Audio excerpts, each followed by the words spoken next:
Okay, I'm gonna run back on my project here, my go-kart. I've been working on this for about 2 weeks now. A little bit longer. I've been waiting for some parts on the internet, so I decided to start making stuff my own. I got tired of waiting, so like the spindle system, I made it myself. I didn't really have to order anything. I just went to the metal shop and got some of these bars, long threaded. It doesn't have to be threaded. I picked threaded, but it's because that's what I found there. I used some 2-inch. This is actually 1-inch tubing, square inch tubing. It's like about that thick. Put some holes on there, side to side. Put the bolt, and then I did the same thing over here. I just a longer piece on the bottom here, and put that piece on there. And I made the spindle system. Put some washers on there. Pretty simple. I did the same thing for both sides.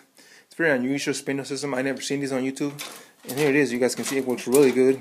No problem, I just put a hole, welded that on there. Welded this nut right there. Continue here. Put a flat piece of metal here. Put the holes on there. Use an L bracket for my steering wheel. I bought the steering wheel at the junkyard from a car. I could have picked a nicer one, but I got it for $8. So the brakes I also did on myself. Here's the brakes that I did. I could have just used a piece of flat metal, thick one. I didn't have anything, so I just used this. You can pretty much do with anything, just a piece, and just weld something to the back of it. You can tell, it's like a little leg on the back. I put a spring on there. I'll be making another go-kart that's gonna be way bigger than this. This is my first project, so it's a little bit, like I say, it's not that of a nice car, but it's gonna run regardless of how it looks. This is my brake hose for my brake caliper. That I'm gonna show you guys the installation on right now. This is my motor that I got. It's a Brits & Stratton. It's a 2 horsepower. Here's my sprocket. It's a number 41 sprocket chain. Number 41 is what I used.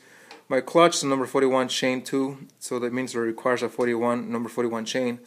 My Brits & Stratton, I painted that, I reconstructed it, rebuilt the whole inside of it, opened it up, put it back together, and it runs again. So I'm proud for that, and happy, thank God.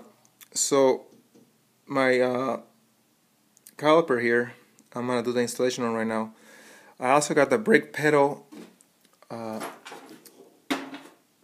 These right here, it's called the brake pedal.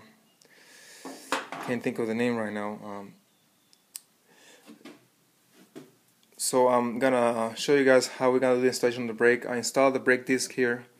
I sent it right to the middle of the caliper, and so whenever I press on the brake here, I'm gonna show you how this piece works right here.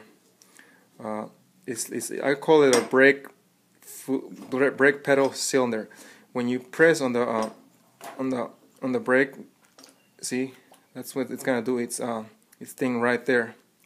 So it's gonna send fluid right through here, where these screws with the hole. See this little screw with the hole in there? You attach it to there, and then you put these holes right through there, and you attach it to the brake pedal cylinder. And I'm gonna show you guys how I install this. This is where I pour the oil. Make sure you use the DO.4. It doesn't wear and tear your cylinder that easy. It keeps it lasting longer, so I recommend you use that. This is how I did my installation here. I just put an L piece right here. Put a hole in it on the back of my pedal, an L bracket. Put a little hole in there, and then I welded this piece right here. And I put a little oil bracket on there, so when I seat the brake pedal cylinder, I can put a screw there, put my screw there, and then on top right here too, I have the screws ready. And then when I press on the brake, obviously it's gonna, if it's attached, it's gonna hold on. I put just a little piece there for that, so I can attach my where I pour the oil. So that's pretty much it. I'll show you guys on the next video how to bleed the brakes. I can give you guys a little bit tip of how to bleed the brakes right now. Once you attach all this to it, you don't want to put once you attach these holes onto the brake pedal cylinder, which is this part right here. If you don't have one, you can probably get one at the motorcycle shop. You need it. This is from a motorcycle, but I'm gonna attach it to a go-kart. And my caliper. So like I said, before you even think of bleeding the brakes, you want to attach all these to this. Set this whole part up first, and then you want to when you're just ready to set and pump, you want to come over here and take this screw off, put your finger on there, and pump it, and then let go, pump and let go, to make sure all the brake lines get fluid inside of them. It might take you at least 2 of these to get fluid in there and get ready.